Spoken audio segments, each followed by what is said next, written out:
For the folks who are here, I want to welcome y'all to the Whatcom Museum's workshop, Framing Your Photos, featuring Jac Trautman. We're really lucky to have Jac here to talk about some of his influences, how he frames his photos, and how you can kind of take that inspiration and, kind of frame your own photos. So before we begin, the Whatcom Museum would like to acknowledge that we gather on traditional territory of the Laktamesh and Nuhuksahaak people who have lived in the Coast Salish region from time immemorial. The museum honors our relationship with all of our Coast Salish neighbors and our shared responsibilities to their homeland where we all reside today. So we like to acknowledge that. The other thing I always like to point out is all of these online workshops we generally will record and then post up on YouTube following approval by the speakers. So if you miss something or if you hear something really cool here and you want to share it with somebody, it will be available on YouTube within the next couple days probably. So without further ado there, I'd like to introduce Jac Trautman, who is going to talk a little bit about his methodology and some of the rules of composition and such. So Jac, if you want to take it away. Okay, hi, I'm Jac Trautman, and yeah, so I'm a photographer and artist, and I guess, yeah, currently right now there's an exhibition of some of my photographs in the courtyard of the light catcher building. So if you haven't been there, I'd really be happy if you went to go see it. Anyway, so about photography composition, which is, a very, very broad topic. It's like basically like almost everything to do with photography. Anyway, I think it's the most important aspect of photography.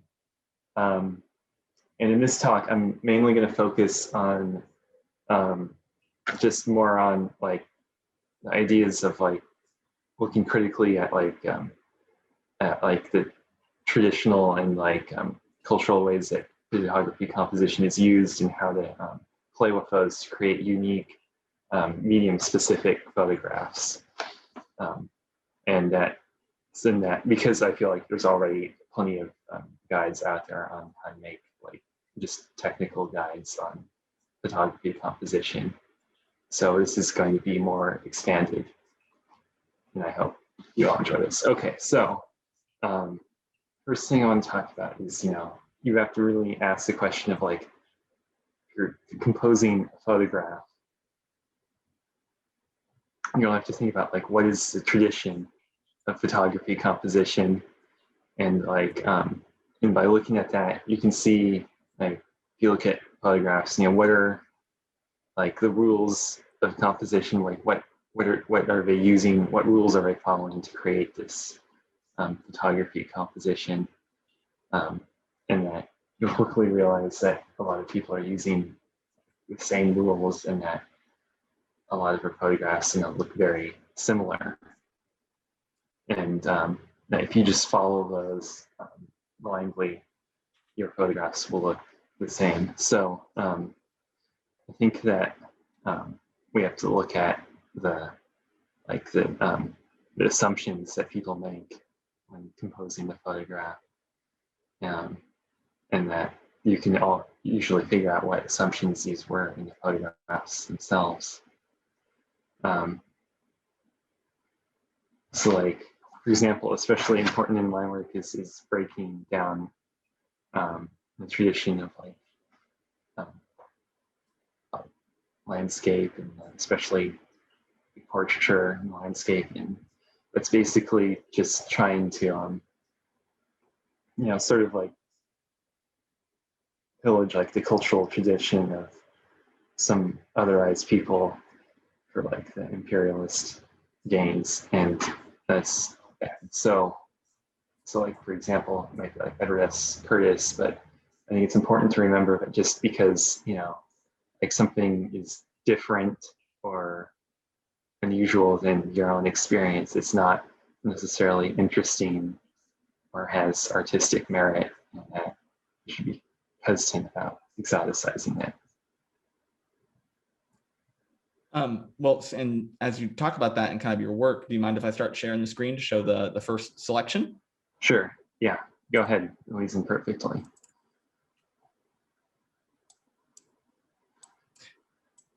So do you want to talk a little bit about this piece, Jack? Sure. Yeah. So I think one thing that I use when I'm composing a photograph is you have to think about what technical supports are you going to use to help push off of, and these are also sometimes kind of constraints that I use because you definitely need a constraint. You need like something to push off of that you're not going to get like lost at sea and you don't really know what you're doing. But so like for example, for this one, I'm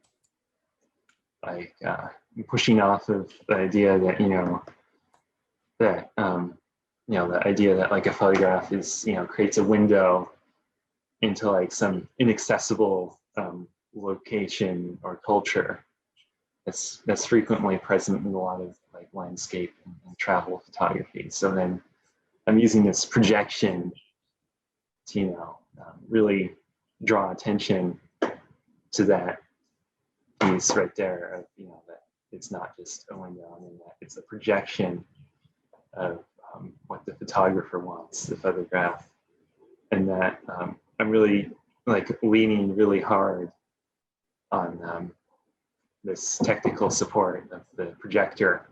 I'm projecting these images. I'm drawing attention to it by showing how there's like all these shadows of like you can tell it's a projection because you can see how it creates a shadow.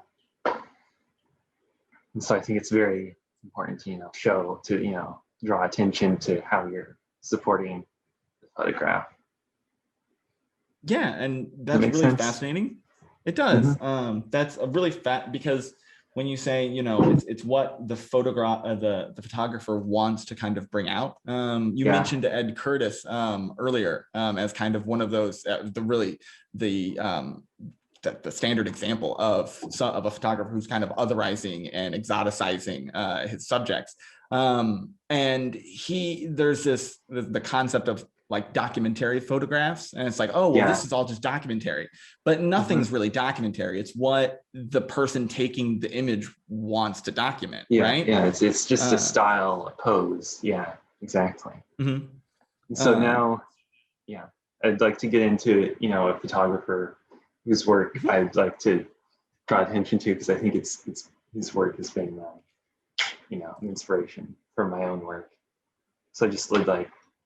So here, this is a photograph by Rodrigo Valenzuela. He's a photographer and artist from Chile. And so a little brief bio is that like he immigrated to America, and when he first got here, he worked as a laborer before he worked as a photographer. And so his work really deals with ideas about like labor, construction, landscape, and like immigration experience. So he creates these like very medium specific works, and by medium specific I mean he's like drawing attention to the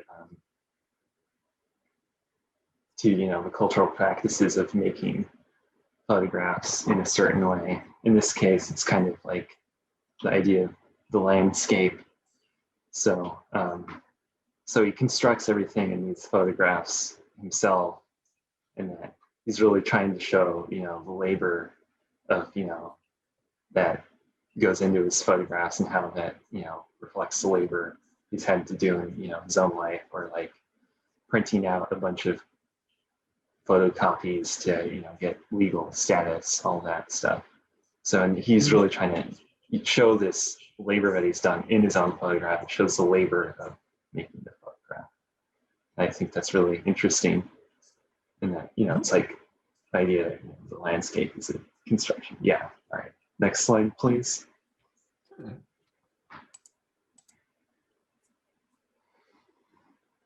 So yeah, anyway, I just want to again just draw attention to his work that he's printing out.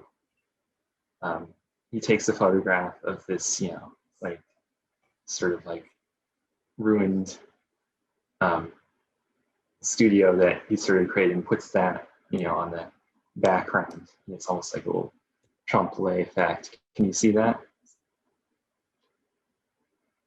Oh yeah, like deeper in the image. Yeah. Yeah. So that's like another print he's photographed and put that on the background. He's expanding the photograph. Oh yeah, almost in a mirror-like sense, where you kind of, when you look in like two mirrors and they bounce off one another, almost in that manner. Well, and I just kind of wanted to ask, like, what first drew you to Valenzuela's work, or like, did someone introduce you to it? I think I first saw this this photo series here. This photograph is from like exhibit at the Fry Museum, actually. I think like 2015. Okay. And it was just really, I think, I saw that and I was really impressed, and he's been into his work ever since. Well, and is there any particular piece, like you sent along two for me to share? And the PowerPoint are either of these like particularly meaningful, or is there a specific piece otherwise that you're just like, I really love that certain one? Well, I feel like I don't know, it could just be the first series I saw, but this photo series here, I think it's called Hedonic Reversal, and I think those that series I especially like that series, since he's sort of playing with the idea of like people traveling to like ruin porn, like people travel to some place where there's like a ruined landscape, and they photograph that, and they're sort of just like exoticizing this ruined landscape. So he's trying to like sort of break that down, counter that narrative. So he's sort of recreating that, like drawing attention to the artificiality of what those photographers are doing. We're sort of just well, and then talking about that talking about that, and I kind of want, like, what drew you, like, so one of the things you're talking about Valenzuela and why you like his work is that he interrogates those kind of photographic traditions and that photographic intent. Kind of what is there anything that drew you particularly to considering that, like, to kind of breaking away from the mold of, I want to I want to take this beautiful picture, rather than breaking away from that and saying, I want to interrogate why that picture is considered beautiful? Like, is there a reason you kind of moved in that direction? Oh, well, I guess I've just been, seeing this, it really, I think Rodrigo's work, it really changed the way I was thinking about it. But I've always been thinking about this stuff, about how, you go to like some, like you go somewhere, it's considered, some, like, to a national park or whatever, or not now, but then there's like 60, million people, pointing their camera in the same direction, taking the same photo. And that's always really tickled me, I guess. So I don't know, it's just thinking about that, like, where this and that's a really tradition come from. And that's interesting, because it's almost like taking the photo of the people taking photos, kind of, because that's the actual lived reality of those places, kind of. But that's also But then there's an artifice there anyway. There's an artificiality within that, because those places are packaged as a photo spot, kind of. Sure. So I'm just thinking about and then how photographs are shared, and how we're these days we're just surrounded by photographs, and it's like how, like, what, but no one really, it's just hard to really think about them, like, critically, like what is it, photograph? Like, it's not really reality. It's always Okay. Do you want to move to talking more on your pieces here? Yeah. And kind of some of the stuff you use to do that? Mm-hmm.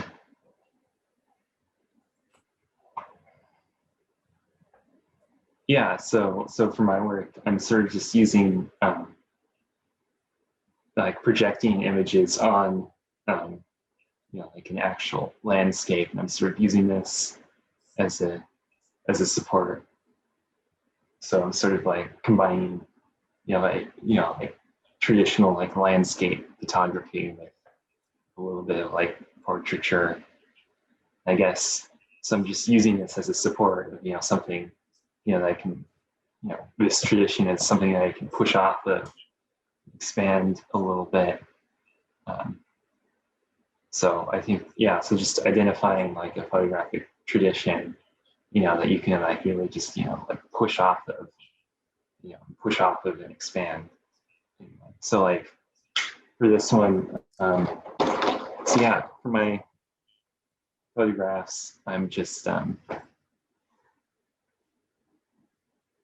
doing a lot of like planning and research with my sitters and subjects, right?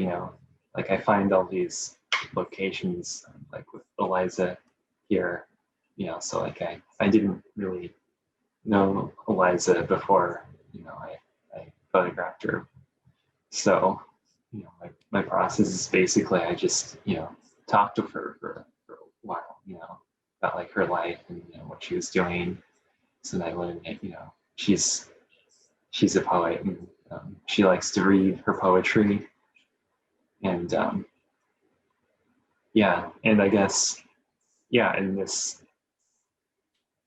this location to her had special significance for her because this is where she first started, writing her own poetry.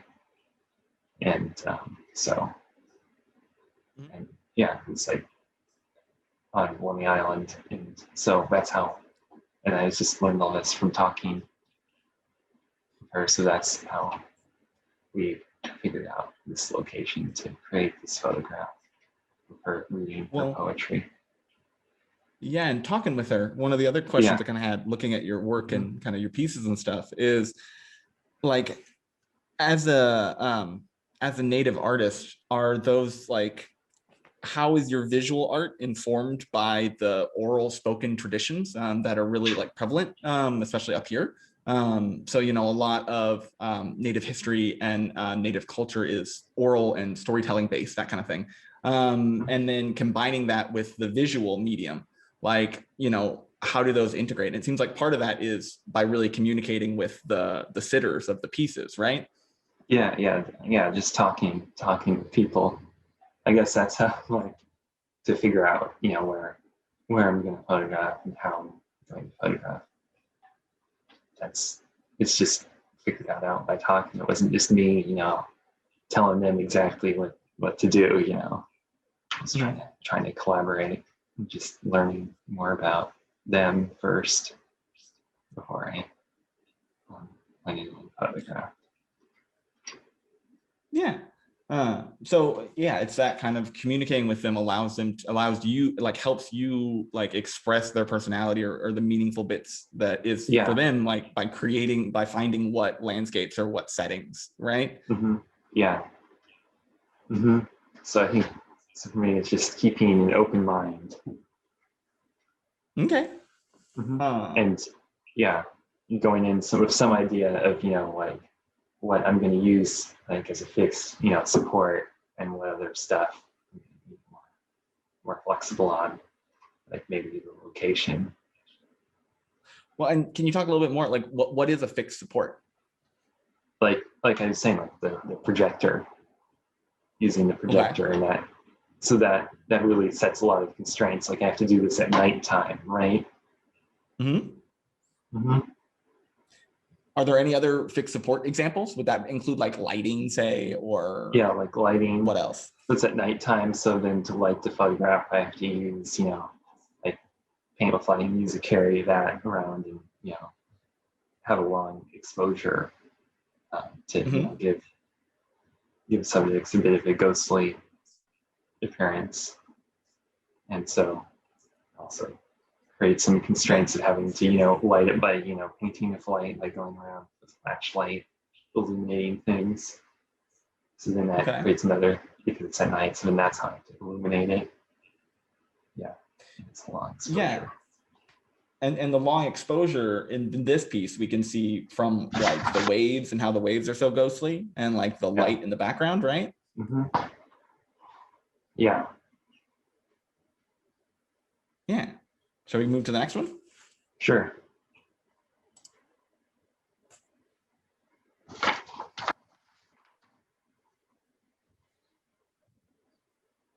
So yeah, it's just, again, thinking about like, what are the constraints on the photo, and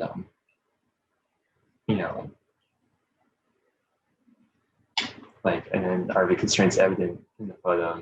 Does the photo, actually draw attention? How it's created here. So like, this is yeah. So yeah. Well, and in But this it's one, like Michelle. Yeah. Mm-hmm. Mm-hmm. Yeah. So yeah, I'm not. What were you gonna say? Go ahead. Well, I was just going to say kind of this one in comparison to the previous one. I don't know, in my eye, has a little bit more of homage to the Valenzuela work we were looking at, because you can see the building behind this facade, kind of, right? Mm-hmm. Yeah. So here, like a little bit, how it's just like layers of like the building behind this in the grandstand at the Amish grounds. So like here you have like Michelle, who's working on this podcast. So it's like she has her so for these couple photographs I did with Michelle, I was just thinking, trying to maybe show what she's working on, but I don't necessarily have to show this in the literal or like or way that makes it seem like it's realistic.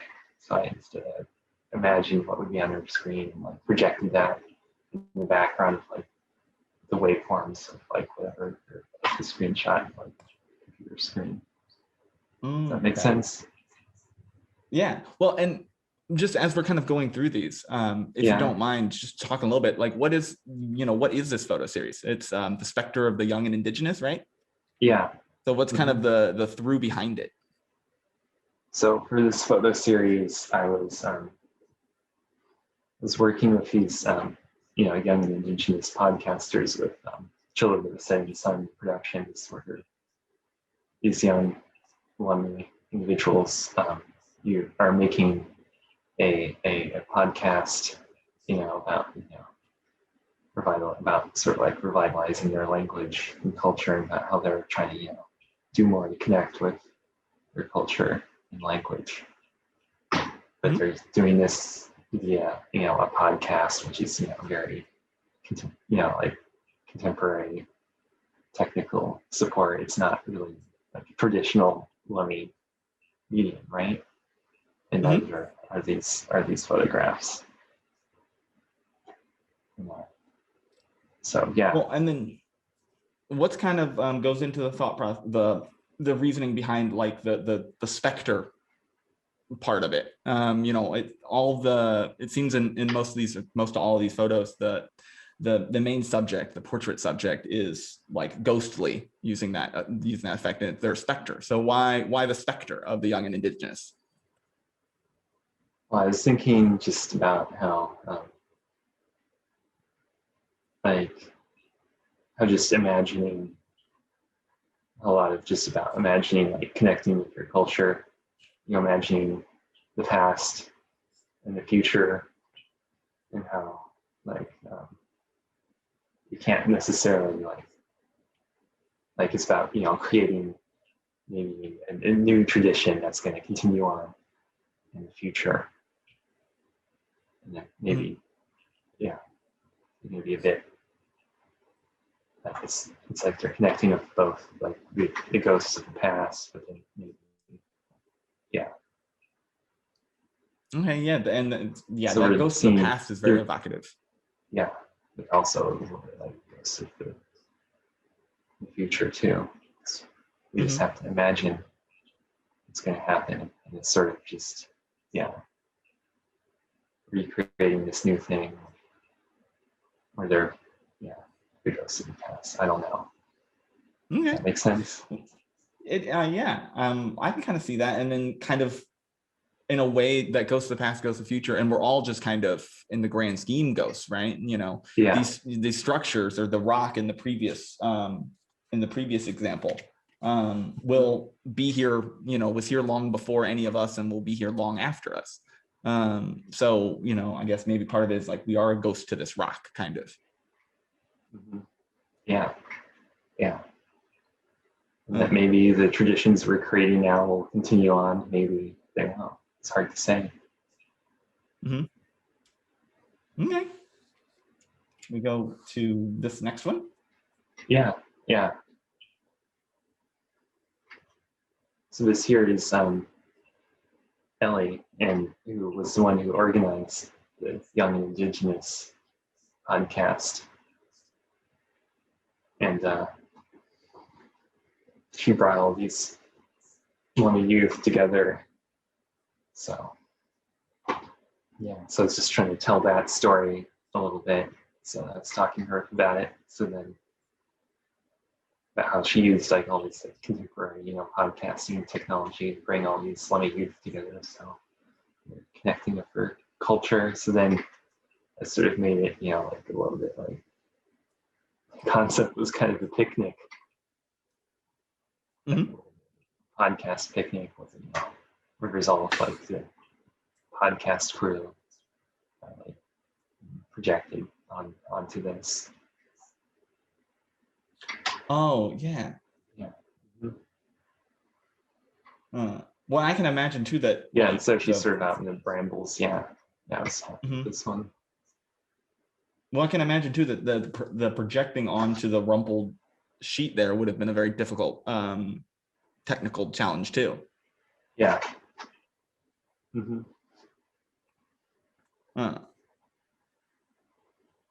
And then, I mean, do these brambles, in your conversations with her, do these brambles, this nature location, have any significance? Because it seems like the previous ones have been very striking, like very, very pointed places, whereas this is more of a, kind of could be anywhere almost. Yeah, it is. It could be anywhere. Yeah, it's like actually just right off the back of your offices. But so it was more about the just the nature aspect than necessarily that spot. Yeah. Like each spot doesn't necessarily have to be meaning. Like it's just, like you don't have to travel necessarily far. I feel like. It can just be somewhere, right next door. I think that's great too. Yeah. Does that make sense? It does. And it's, it's that nature and that expression and that like the locality of place. And especially with, I just know from talking with folks, like how integral the spaces are in Native culture and Lummi culture, like that natural world kind of aspect is really, really interesting. Yeah, a little bit. But I mean, I don't know if these locations are necessarily all spectacular on their own. Yeah, it's like here,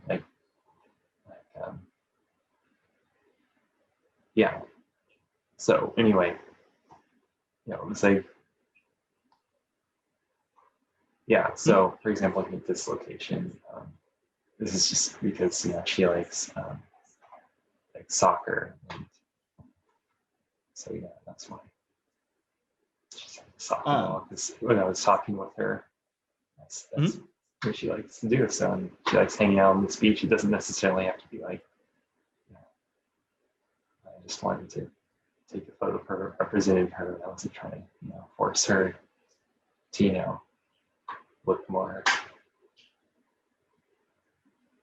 to do anything cliche instead of just wanting to show them what she likes to do. Yeah. Well, just on a technical question with this photograph, how did the lighting in the background work? Like the light writing almost? It's just paint. Yeah, just a flashlight. It's just a flashlight with a long exposure? Mm-hmm. Yeah. Okay.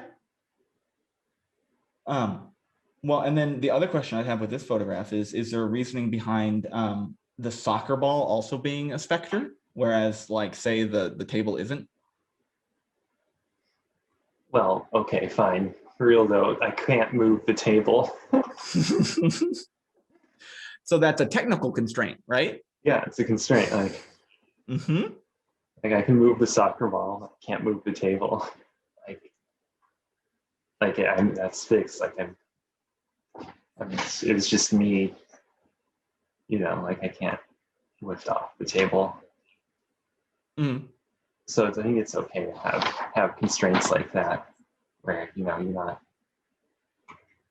just have to work with what you have too, and figure out how you can make an interesting photograph like that. Well, and in any of these photographs I mean, kind of the table is kind of a funny example, but were there any like specific constraints or technical hurdles in one of these pictures that stands out? Like it was like, man, I really wanted to do this, but it wasn't possible, or something like that? Well, you can go like the next one. Okay. No, I feel like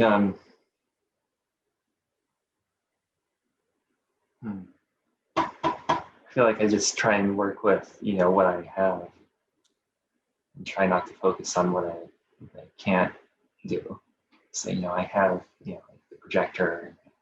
Go to this location and figure out what I can do there using what I have, and really draw attention to that rather than focusing on what I can't do, because I feel like it really helps me out if I like narrow limited in what I can do, because it gives me more room to just push off with that.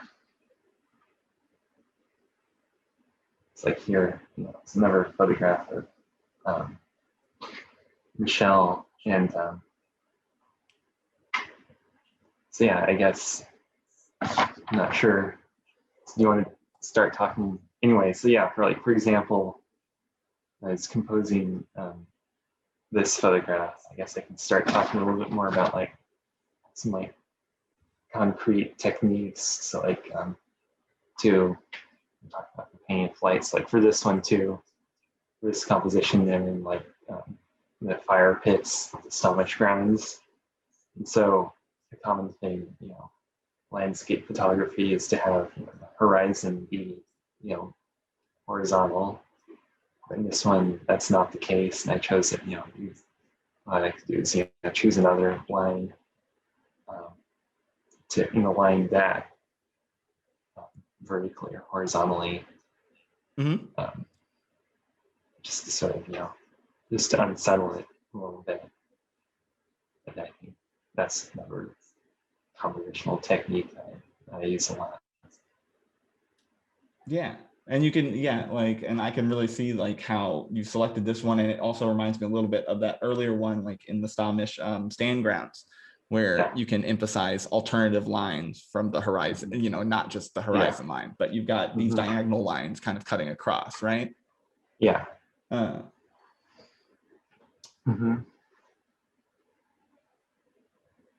and then, I mean, looking at this picture in particular, like, you can see, especially like with lighting, I can see that the lighting's coming from the projector in the front there, but then like deeper back in the image, there's like lighting inside the fire pits.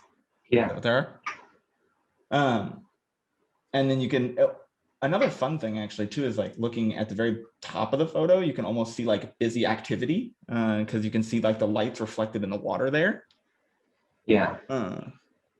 Yeah, that comes from me just painting with light and some stuff in the background too.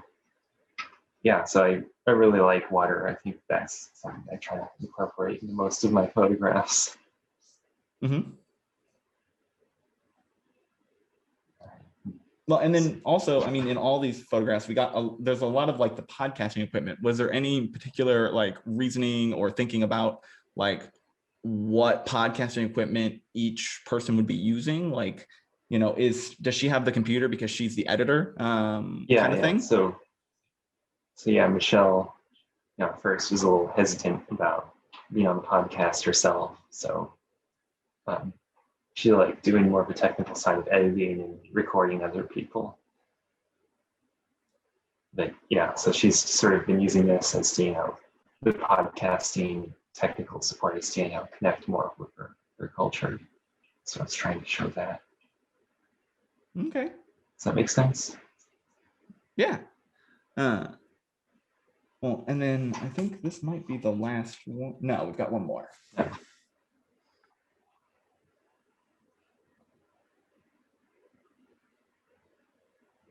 Yeah, so this is Bella, the Lummi roundabout. Mm-hmm. Yeah, so the Lummi roundabout is, I don't know, the roundabouts at Lummi I think are fun locations because they're so, it's like kind of domestic, right? A roundabout. Mm-hmm. But this is where Bella wanted to do it. So it was her idea to do it at the roundabout. I love that idea. It's a great idea. So yeah, and yeah, so then another projection with here you can actually see the projector I was using in the photograph. Oh, okay. So that's not just okay. So that's the actual projector as opposed to like another piece of Children of Setting Suns, like, you know, broadcasting equipment. So now I'm using my own equipment in the photo. Yeah. Mm-hmm.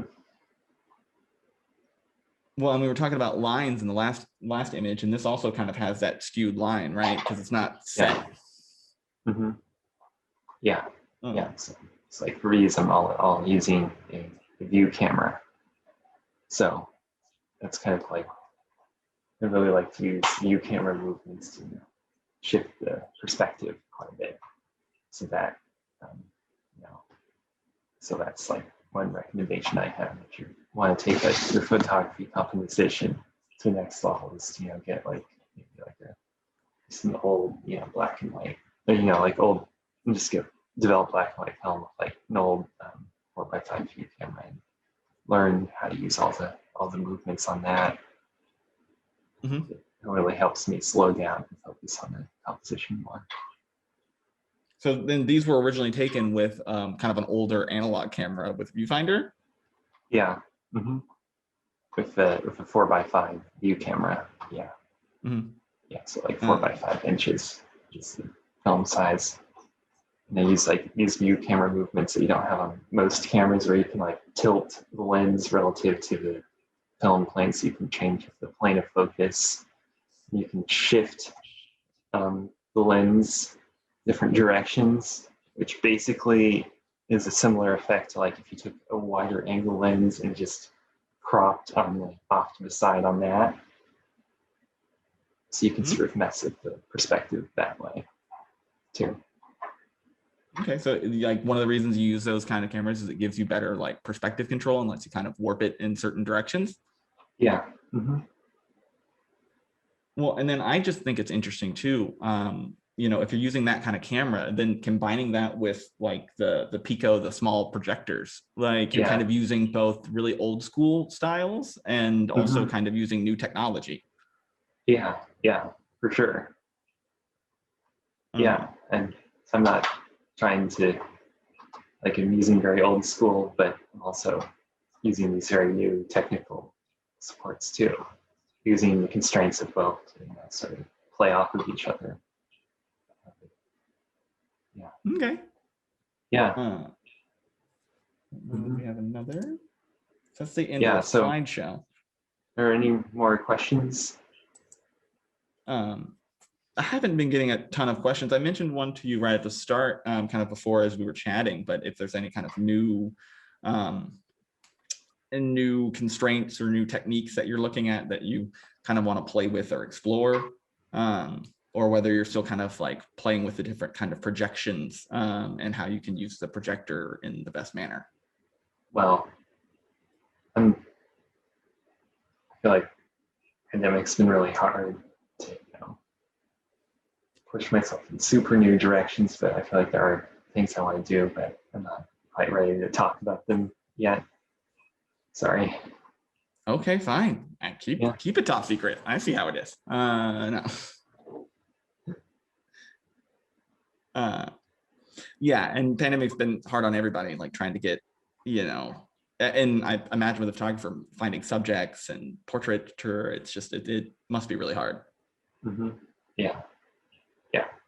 So then, the projections, it's about, it's kind of isolating, just to be staring at a screen all the time. Mm-hmm. So some recent work I've been trying to think about that, how we're kind of isolated, looking at screens. So okay. I don't know. We'll play with that. We'll see how it turns out. No, that's really interesting. And I think that's definitely can speak to an experience that a lot of us have been feeling.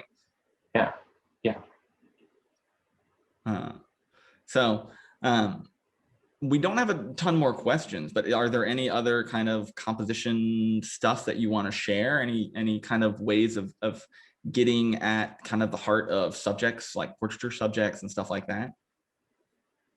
Maybe expressing them through image?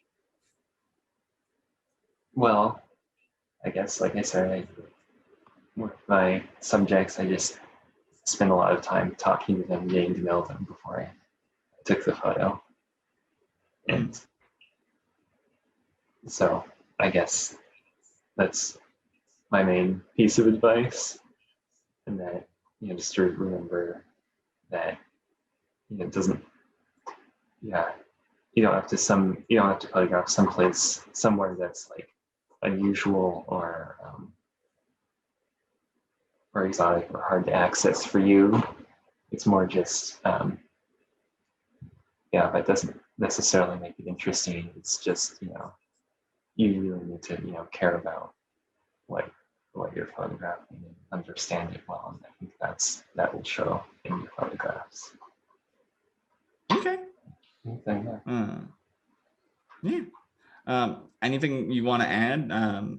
Since we've kind of gone through the PowerPoint, I figure we can wrap up unless you have something else. That covers everything. Okay. Well, thanks for sharing and kind of going through those photographs with us, Jac. I'll take this online, edit it and kind of get it posted up on the YouTube channel and everything. Yeah. And then the last little plug I would have at the end here is just that this is part of the Whatcom Museum's Focus on Photography Month throughout the month of March. We are doing workshops on the Saturdays. So we did one last week. This one is part of it. And we're doing another one next week on digitization and editing photos with our photo archivist, Jeff Jewell. And then we also have a collaborative community project asking community members to contribute photographs of their matriarchs. And we're going to put it all together in a virtual exhibit. So that's kind of part of, what we're doing whole scope with photography in March. Really, really happy you could join us, Jac, and thanks for taking the time. And hopefully, the other plug, as Jac mentioned right at the start, is come to the Whatcom Museum and see his photos on the light catcher wall just behind. This is virtual, but just behind me on this virtual image, his photos are right there. So come check them out and get a little bit more detail in them too. So unless there's something to add, thanks to our attendees, and thanks again, Jac, and keep on going out there and taking photographs.